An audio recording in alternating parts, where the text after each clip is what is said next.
Hello students, welcome back your YouTube channel. I hope आप सभी अच्छे होंगे और आपकी तैयारी अच्छे तरीके से चल रही होगी।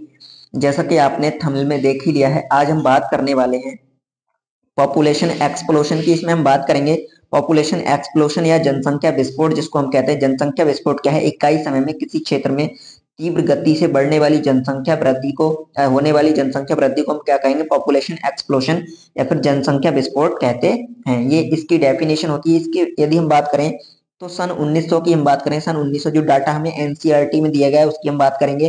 क्योंकि आपका जो एग्जाम है, नीट का एग्जाम हो चाहे बोर्ड एग्जाम हो, वो आपका मोस्टली कोई सा भी, मान लो सीयूईटी का exam, mostly NCERT based question उसमें पूछे जाते हैं। तो 1900 में 2 मिलियन थी, 2 बिलियन यानी 2 बिलियन जनसंख्या थी किसकी? वर्ल्ड की या फिर दुनिया की। वहीं 2000 की बात करें, ओनली 100 ईयर्स में या फिर 100 वर्षों में 6 मिलियन हो गई, यानी कि दोगुनी से अधिक ये जनसंख्या हो गई। इसके अलावा अगर इंडिया की बात करें तो इंडिया के संबंध में डाटा हमें दिया गया है। इंडिया में 2011 की हम बात करें, 2011 में 1.2 बिलियन उसकी जनसंख्या थी। और ग्रोथ रेट की हम बात करें, वृद्धि दर थी 2% से। ये जनसंख्या 350 मिलियन थी, 350 मिलियन और 1.2 बिलियन, बहुत ज्यादा डिफरेंस इसमें देखने को मिला कम समय में। तो ये डाटा हमें ध्यान रखना है। इसके अलावा अगर रीजन की बात करें, क्या रीजन थे इसके जनसंख्या वृद्धि होने के, जनसंख्या बढ़ने के? तो इसके रीजन हमें दिए गए हैं। इसके रीजन दिए गए हैं कि हेल्थ फैसिलिटीज बेटर, यानी कि हेल्थ फैसिलिटीज बेटर हो गई।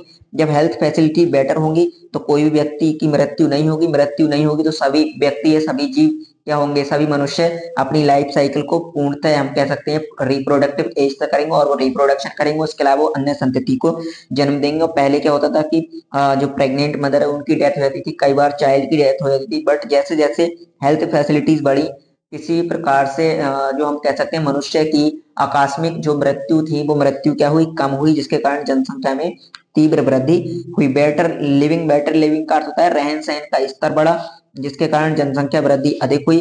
मोर्टिलिटी कम हुई, मोर्टिलिटी का अर्थ होता है डेथ रेट, मृत्यु दर क्या हो गई? कम हो गई। हेल्थ फैसिलिटी बढ़ी तो मृत्यु दर कम हो गई।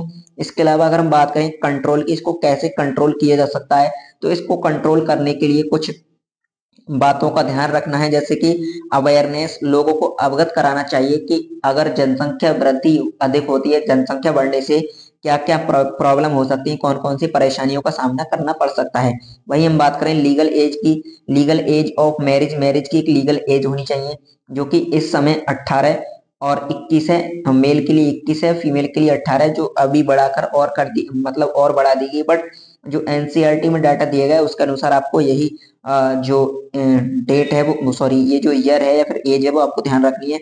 इसके अलावा कॉन्ट्रासेप्शन अपनाना चाहिए, कॉन्ट्रासेप्टिव्स का यूज करना चाहिए, गर्भ निरोधन जिसको हम बोलते हैं, किसके लिए? जनसंख्या वृद्धि के लिए। तो ये कुछ बातें आपको ध्यान रखनी चाहिए। इसके अलावा अगली वीडियो में हम बात करेंगे कॉन्ट्रासेप्टिव की या फिर गर्भ निरोधक की, कि कौन से कॉन्ट्रासेप्टिव्स हैं जिनका यूज करके हम जो फैमिली प्लानिंग है वो कर सकते हैं, फिर जनसंख्या में हो रही तीव्र वृद्धि को रोका जा सकता है। तो आज की वीडियो में इतना ही, मिलते हैं अगली वीडियो में, तब तक के लिए धन्यवाद। जय हिंद।